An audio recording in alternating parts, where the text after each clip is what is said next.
चिपळूण येथे पालकमंत्री उदय सामंत यांच्या हस्ते भूमिपूजन झालेल्या एका कामाचे नामफलकावर भाजप जिल्हाध्यक्ष यांचे नाव असल्यामुळे काँग्रेसचे नगरसेवक साजिद सरगुरव यांनी आवाज उठवलाय।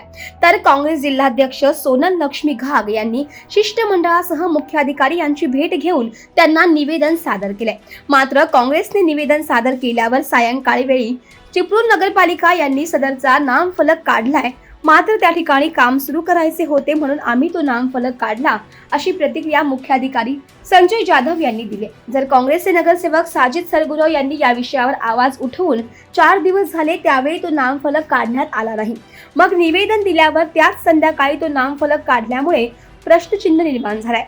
एकीकडे आपली चूक झाली आहे, मात्र ती उघडपणे दाखवता येत नसल्याने कामाचा निमित्त पुढे करून महापालिका यांनी आपली चूक लपवण्याचा प्रयत्न केला असल्याची चर्चा आहे। काल काँग्रेसचे शिष्टमंडळ आम्हाला येऊन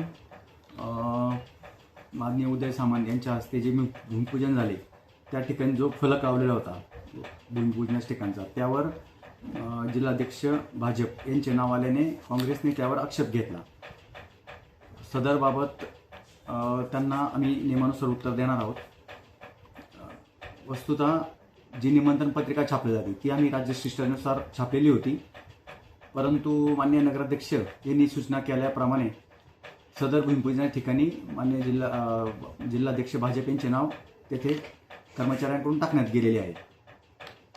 सदरबाबत काँग्रेस पक्षश्रेष्ठींना आम्ही त्याप्रमाणे कळवत आहोत व यापुढे राजशिष्टाचारानुसार जी पत्रिका छापली त्याप्रमाणेच सदर फलकही छापण्यात येतील याची ग्वाही देतो। तो जो आता बोर्ड काढला गेला, नेमकं कारण काय?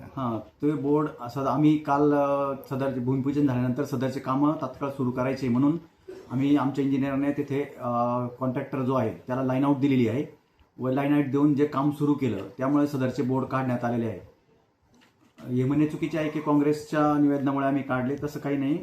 आम्ही ते ॲक्च्युली काम सुरू झालेले आहे त्यामुळे ते कॉन्ट्रॅक्टरने काढलेले आहे।